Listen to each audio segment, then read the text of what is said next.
안녕하세요. 평생학교 시청자 여러분. 정신건강의학과 의사 문요한입니다. 지난 시간에 우리는 대인관계에서 두 가지 마음체계가 작동한다라고 이야기를 나눴는데요. 그 두 가지가 무엇인지 기억나시나요? 마음 읽기와 마음 헤아리기였습니다. 간단하게 다시 한번 정리를 하면 마음 읽기는 대인관계에서 눈치와 짐작으로 상대방의 의도를 파악하는 것을 말하고요. 마음 헤아리기는 판단과 해석을 유보하고 상대방의 마음을 잘 모른다는 그러한 전제를 가지고 상대방의 마음을 알기 위해서 대화를 통해서 상대의 상황과 마음을 이해하는 것을 말합니다. 그렇기 때문에 이 좋은 관계가 되려면 이 마음 헤아리기 능력이 굉장히 중요하다고 할 수 있는데요. 그렇다면 우리는 마음 읽기를 하지 말고 마음 헤아리기만 해야 되는 걸까요? 그럴 수는 없습니다. 왜냐하면 마음 읽기라는 건 우리가 해야겠다라고 해서 떠오르는 게 아니라 자동적으로 우리가 사회적 존재로 이렇게 진화되어 오면서 상대방의 의도를 빨리 해석하고 판단하도록 그런 여러 가지 마음 읽기 생물학적인 장치가 뇌에 배선되어 있기 때문에 우리는 있는 그대로 상대방을 보지 않고 상대방의 의도를 빠르게 해석할 수 있도록 그런 마음 헤아리기 체계가 이미 설계가 되어 있는 거죠. 그럼 뭐가 필요할까요? 마음 읽기가 일어났다는 것을 알아차리고 마음 헤아리기 스위치를 켜는 거예요. 왜냐하면 지난 시간에 말씀드린 것처럼 마음 읽기라는 게 그 정확도가 한 30% 정도밖에 되지 않기 때문이죠. 그래서 우리 마음 읽기는 항상 그렇게 오해할 수도 있고 잘못 해석할 수 있다는 것을 염두에 두기 때문에 마음 헤아리기 체계와 상호 보완적으로 우리가 인간관계를 해야 됩니다. 그렇다면 마음 헤아리기 스위치를 켜려면 어떻게 해야 할까요? 마음 헤아리기 스위치가 켜지려면 한 3가지 조건이 필요합니다. 첫 번째는 앞 시간에도 말씀드렸던 것처럼 내 마음과 상대방 마음은 다르다는 거. 그리고 나는 상대방 마음을 잘 모른다는 이 전제가 성립돼야 됩니다. 그냥 내가 잘 모른다는 것에서 끝나면 마음 헤아리기 스위치가 켜지는 게 아니고요. 두 번째, 상대방 마음을 내가 잘 모르기 때문에 상대방 마음을 알고 싶다는 궁금함이나 호기심이 동반되어야 됩니다. 그러니까 두 번째 스위치는 상대방 마음에 대한 궁금함인 거죠. 근데 이 두 번째 스위치까지 켜지지만 마음 헤아리기 불이 켜지지 않는 분들도 있죠. 왜냐하면 그냥 궁금한데 다시 짐작을 해버리는 거예요.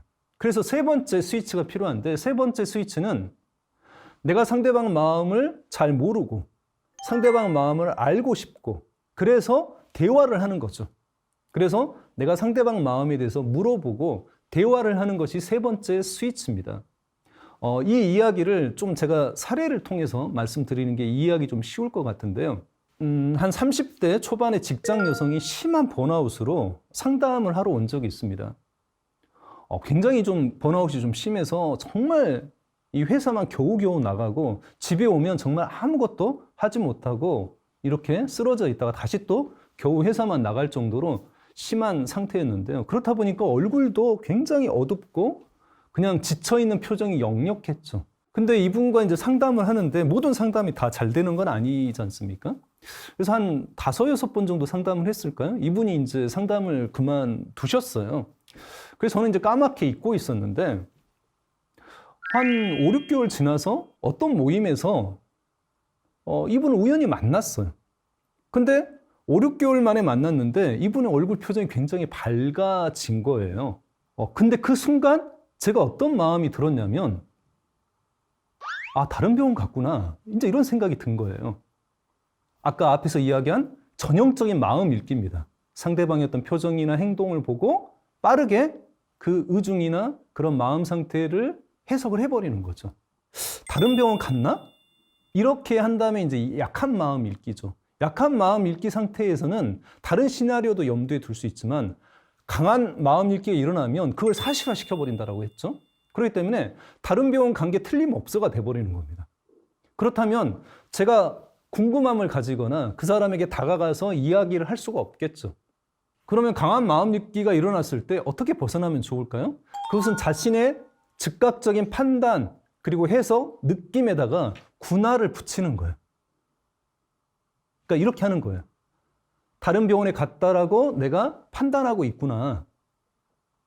어떻습니까? 다른 병원에 갔구나와 다른 병원에 갔다고 판단하는 군화는 차이가 있나요? 예를 들어서 여러분이 어떤 실수나 부족함이 드러났을 때 나는 쓸모없는 인간이야라는 그런 생각이 떠올랐을 때 나는 쓸모없는 인간이야라는 것과 나는 나를 쓸모없다고 생각하는 군화는 차이가 있나요? 이 전자, 강한 마음 읽기, 단정적인 사고를 다른 말로 하면 심리적 융합이라고 이야기합니다. 심리적 융합이라는 건 내 마음속에서 즉각적으로 떠오르는 어떤 판단이나 느낌이나 어떤 그런 생각을 바로 사실화시키는 거예요.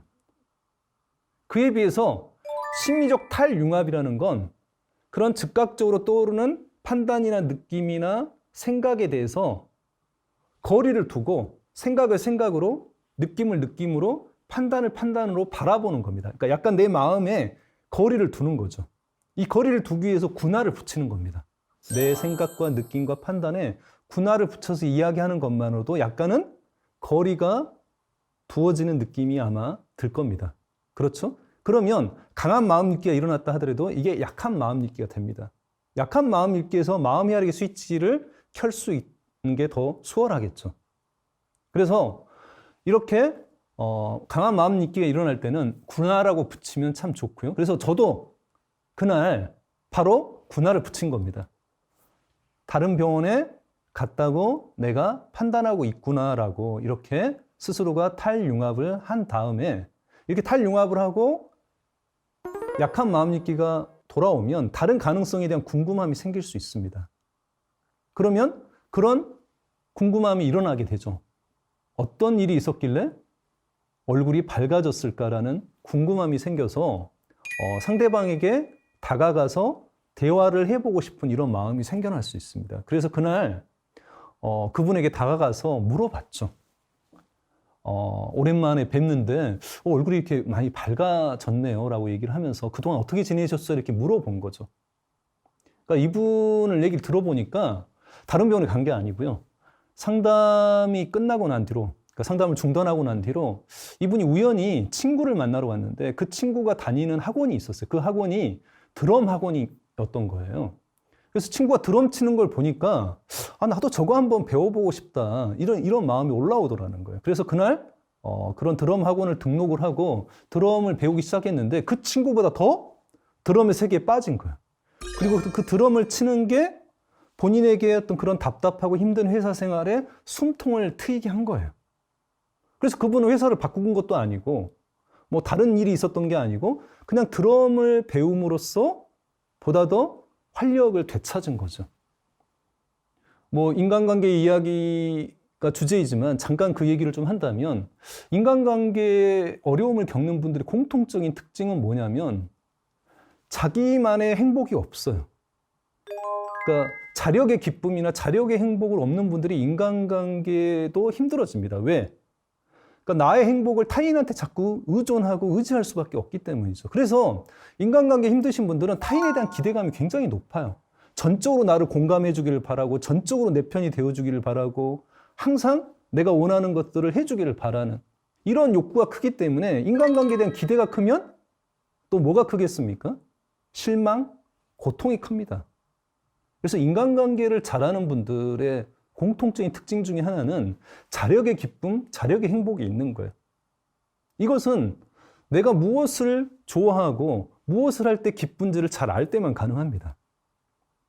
그분은 자기 자신이 언제 행복하고 언제 기쁜지 그걸 발견한 거예요.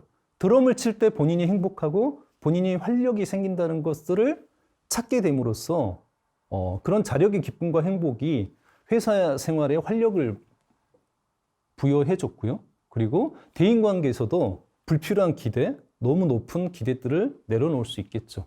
다시 한번 좀 정리를 해보면 마음의 헤아리기 스위치를 켜려면 세 가지가 필요한데요. 첫 번째가 내가 상대방 마음을 잘 모른다는 그러한 전제가 필요합니다. 그래서 혼잣말로 그렇게 해보시면 좋습니다. 나는 상대방 마음을 잘 몰라. 자동적인 판단이 일어났다 하더라도 이렇게 혼잣말 하는 게 필요합니다. 그다음 두 번째, 상대방과 내 마음이 다르다는 것에서 끝나면 안 됩니다. 그런 분들 많습니다.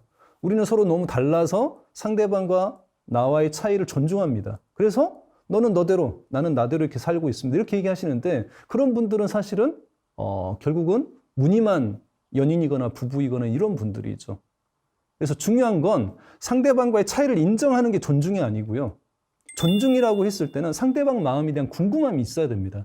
내 마음과 다르기 때문에 상대방 마음은 무엇인지, 상대방이 무엇을 원하는지를 알고 싶어하는 마음이 작동돼야만 우리는 마음의 헤아리기 스위치가 켜지고 상대방을 존중할 수 있는 거죠. 그리고 그 궁금함을 가지는 거에 끝나면 안 되고요. 그것을 대화를 통해서 파악하고 이해하는 게 참 중요합니다. 그래서 세 번째 스위치는 대화입니다. 마음 헤아리기라는 건 대화를 통해서 상대방의 상황과 마음을 이해하는 거기 때문에 내가 궁금함을 가지고 마음이 어때? 무엇을 원해? 이렇게 물어보는 게 필요하고요. 또 한 가지는 내가 내 마음이 원하는 것들을 잘 헤아리고 내 마음이 무엇을 원하는지를 상대방한테 잘 전달하는 것도 이 마음 헤아리기에 포함되어 있습니다. 오늘 여러분과 같이 어떻게 마음 헤아리기 스위치를 켜는지 같이 이야기를 나눴는데요. 조금 일상적인 관계에서 어떻게 켤 수 있는지 이해가 되셨나요? 다음 시간에는 본격적으로 내 마음 헤아리기에 대한 이야기를 나누도록 하겠습니다. 감사합니다.